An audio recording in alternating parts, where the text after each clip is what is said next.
भगवान श्री कृष्ण कहते हैं कि मृत्यु का भेद केवल मैं जानता हूँ। मृत्यु इस जीवन का परम सत्य है। आइए कथा सुनते हैं।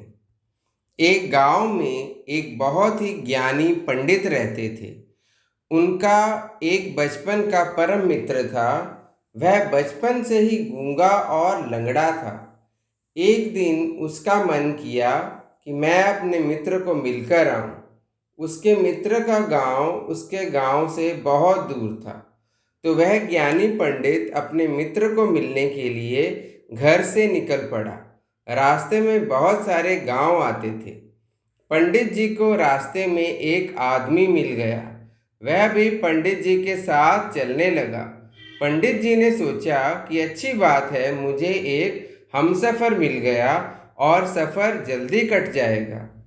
पंडित जी ने उस आदमी से उसका नाम पूछा तो आदमी ने बताया कि उसका नाम महाकाल है। पंडित जी को उसका नाम अजीब लगा। जब रास्ते में एक गांव आया तो महाकाल ने पंडित जी से कहा, आप आगे चलिए, मैं इस गांव में एक संदेश देकर आता हूँ। पंडित जी ने कहा ठीक है, और वह आगे की ओर चल दिए। तभी गांव में खबर फैल गई कि एक व्यक्ति को भैंसे ने मार दिया है, और थोड़ी ही देर में महाकाल पंडित जी के पास आ गया। फिर चलते चलते दोनों दूसरे गांव पहुंचे। वहां एक छोटा सा मंदिर था। उन्होंने वहां ठहरने के बारे में सोचा। पंडित जी के मित्र का गांव अभी भी काफी दूर था और रात भी होने वाली थी। पंडित जी ने महाकाल से कहा कि पूरा दिन चलते चलते मैं बहुत थक गया हूँ और भूख भी लगी है, और अभी रात भी हो गई है। हम यही भोजन करके आराम कर लेते हैं। कल सुबह हम आगे का सफर तय करेंगे। महाकाल ने कहा ठीक है, मुझे इस गांव में किसी को कोई ज़रूरी सामान देना है। आप खाना खाकर आराम कीजिए, मैं बाद में खा लूँगा। इतना कहकर महाकाल वहां से चला गया। लेकिन महाकाल के जाते ही कुछ देर बाद उस गांव में धुआं उठने लगा, और देखते ही देखते पूरा गांव आग की चपेट में आ गया। पंडित ने आश्चर्य से सोचा कि महाकाल जिस गांव में जाता है वहां कोई ना कोई दुर्घटना या हानि जरूर होती है। लेकिन पंडित जी ने रात्रि में महाकाल से इस बारे में कोई बात नहीं की। सुबह होते ही दोनों ने आगे का सफर करना शुरू किया। कुछ ही देर में फिर से गांव आया तो महाकाल ने पंडित जी से कहा, आप आगे चलिए, मैं कुछ देर में आपको मिलता हूँ। मुझे इस गांव में भी कुछ ज़रूरी काम है। मैं काम करके आपसे आगे मिलता हूँ। इतना कहकर महाकाल जाने लगा। लेकिन इस बार पंडित जी आगे नहीं गए, बल्कि वहीं खड़े होकर महाकाल को देखते रहे कि वह कहाँ जाता है और क्या करता है। तभी लोगों की आवाज़ सुनाई देने लगी कि किसी व्यक्ति को सांप ने काट लिया है और वह मर गया है। ठीक उसी समय महाकाल फिर से पंडित के पास पहुंच गए। लेकिन इस बार पंडित जी को सहन नहीं हुआ और उन्होंने महाकाल से पूछ ही लिया कि तुम जिस गांव में जाते हो वहां कोई ना कोई हानि जरूर हो जाती है। क्या तुम मुझे बता सकते हो कि ऐसा क्यों हो रहा है? तो महाकाल ने जवाब दिया, मैं आपके साथ यहाँ तक आया हूँ, परंतु आप मुझे समझ नहीं पाए कि मैं कौन हूँ। पंडित जी ने कहा, मैं समझ गया हूँ, लेकिन मुझे कुछ शंका है, इसलिए कृपया आप ही बताएं कि आप कौन हैं। महाकाल ने जवाब दिया, पंडित जी, आप तो मुझे बहुत ज्ञानी मालूम होते हैं, इसलिए मैं आपके साथ इस सफ़र पर चल पड़ा था। मुझे ज्ञानियों का संग अच्छा लगता है, परंतु अभी तक आप समझ नहीं पाए कि मैं कौन हूँ। पंडित जी ने कहा, मैं समझ गया हूँ, लेकिन मुझे कुछ शंका है। कृपया आप अपना उपयुक्त परिचय दें तो मेरी शंका दूर हो जाएगी। महाकाल ने जवाब दिया, मैं यमदूत हूँ और यमराज की आज्ञा से उन लोगों के प्राण हरने आया हूँ जिनकी आयु पूरी हो चुकी है। पंडित जी को इस बारे में पहले ही शक था, लेकिन महाकाल के मुंह से सुनकर पंडित जी घबरा गए। पंडित जी ने पूछा, अगर तुम सच में यमदूत हो तो बताओ, अगली मृत्यु किसकी होगी? यमदूत ने जवाब दिया, अगली मृत्यु तुम्हारे मित्र की है जिसे तुम मिलने जा रहे हो। मृत्यु का कारण तुम ही बनोगे। यह बात सुनकर पंडित जी सहम गए। पंडित ने सोचा, क्यों न मैं घर वापस लौट जाता हूँ, क्योंकि मैं अपने मित्र की मृत्यु का कारण नहीं बनना चाहता। महाकाल ने पंडित के मन की बात जान ली और कहा, मृत्यु को कोई नहीं टाल सकता। तुम्हारे मित्र की मृत्यु निश्चित है, अगले कुछ क्षणों में घटित होने वाली है। यह सुनकर पंडित जी बहुत घबरा गए, क्योंकि महाकाल ने उनकी मन की बात जान ली थी, जो कि एक साधारण व्यक्ति के लिए संभव नहीं है। पंडित जी को विश्वास हो गया कि महाकाल सच में ही यमदूत है। अगले ही पल पंडित जी अपने गांव वापस जाने के लिए मुड़े तो उन्होंने देखा उनका मित्र तेजी से उनकी ओर आ रहा है। वह पंडित जी को देखकर बहुत प्रसन्न दिख रहा था। जैसे ही वह पंडित जी के पास पहुंचा, अचानक उसकी मृत्यु हो गई। पंडित जी महाकाल की ओर देखने लगे। महाकाल ने पंडित जी के मन की बात समझ ली और कहा, तुम्हारा मित्र पिछले गांव से तुम्हारे पीछे पीछे आ रहा था, लेकिन अपाहिज और गूंगा होने की वजह से तुम तक नहीं पहुंच सका और तुम्हें आवाज भी नहीं दे सका।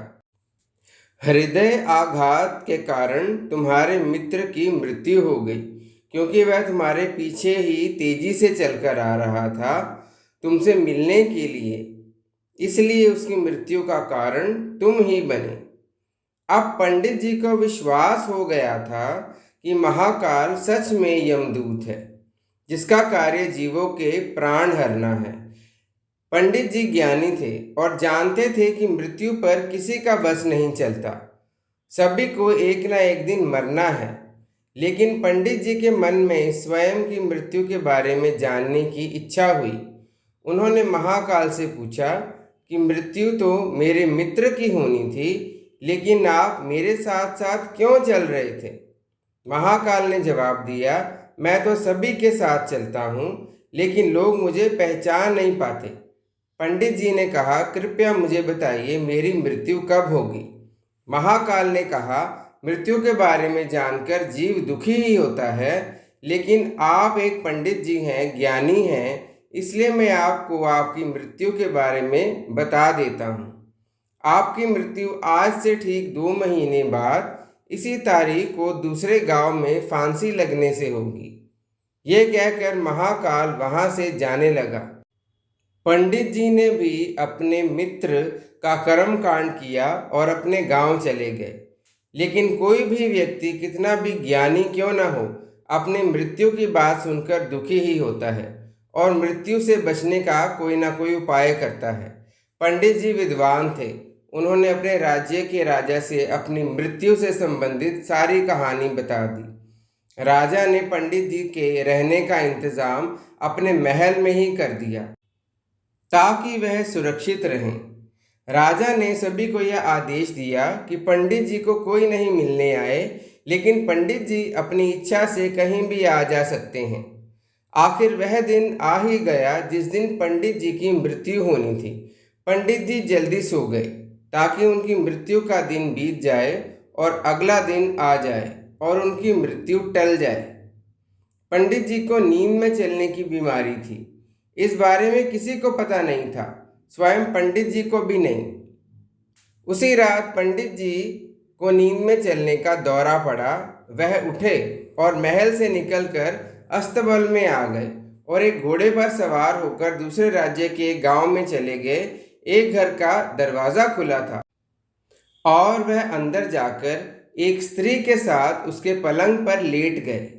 सुबह होते ही वह स्त्री चिल्लाने लगी कि यह आदमी कौन है जो मेरे साथ सो रहा है।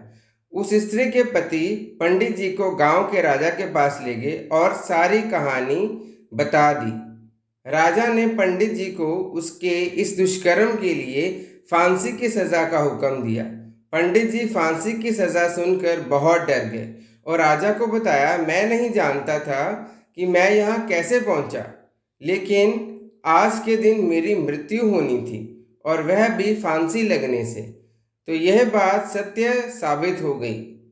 राजा ने सोचा ये पंडित अपने आप को बचाने के लिए बहाने बना रहा है, और फिर राजा ने कहा, तुम कहना क्या चाहते हो? पंडित जी ने महाकाल से मिलने की सारी कहानी राजा को बता दी। पंडित जी जिस राज्य के रहने वाले थे, वहाँ का राजा इस राज्य के राजा का मित्र था। राजा ने तुरंत अपने सैनिकों को दूसरे राज्य के राजा के पास एक पत्र देकर भेजा और पंडित जी की सत्यता का प्रमाण मांगा। शाम को भेजे गए सैनिक वापस लौटे और उन्होंने राजा को बताया कि पंडित जी जो कुछ भी कह रहे हैं वह सत्य है, और पंडित जी को बचाने के लिए ही उनके राज्य के राजा ने उन्हें अपने महल में रखा हुआ था और वह राजा का मेहमान था।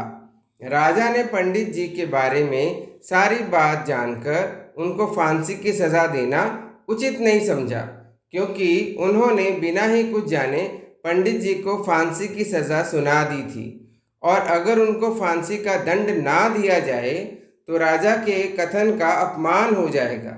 राजा को एक तरकीब सूझी। राजा ने अपने मंत्री से कहा कि पंडित जी को एक कच्चे सूत से फांसी लगवा दें। इससे उनके कथन का मान भी रह जाएगा और पंडित जी को फांसी भी नहीं लगेगी और उनके प्राण बच जाएंगे।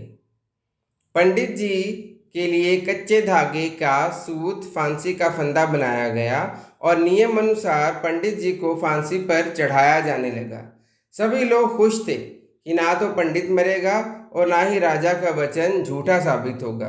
पंडित जी को भी विश्वास था कि सूत के कच्चे धागे से उनकी मृत्यु नहीं हो सकती, इसलिए वह भी खुशी खुशी फांसी पर चढ़ने को तैयार थे। जैसे ही पंडित को फांसी दी गई, सूत का धागा टूट गया, लेकिन टूटने से पहले ही धागे ने अपना काम कर दिया था। पंडित जी के गले की नस सूत के धागे से कट चुकी थी और पंडित जी जमीन पर पड़े तड़प रहे थे। देखते ही देखते पंडित जी का शरीर पूरी तरह से शांत हो गया और उनके प्राण निकल गए। सभी लोग आश्चर्यचकित थे कि एक कच्चे धागे से भी किसी की मृत्यु हो सकती है। पंडित जी की मृत्यु निश्चित थी, नियति ने अपना काम कर दिया था। प्रिय मित्रों, इस संसार में जो पैदा हुआ है उसकी मृत्यु निश्चित है। उसकी मृत्यु का स्थान, समय सब ईश्वर ने तय किया होता है, जिसे कोई भी प्राणी बदल नहीं सकता। ईश्वर ने जन्म मरण का भेद केवल अपने पास रखा है। हम इस मृत्यु के गूढ़ रहस्य को कभी नहीं जान सकते। जय श्री कृष्ण। राधे राधे।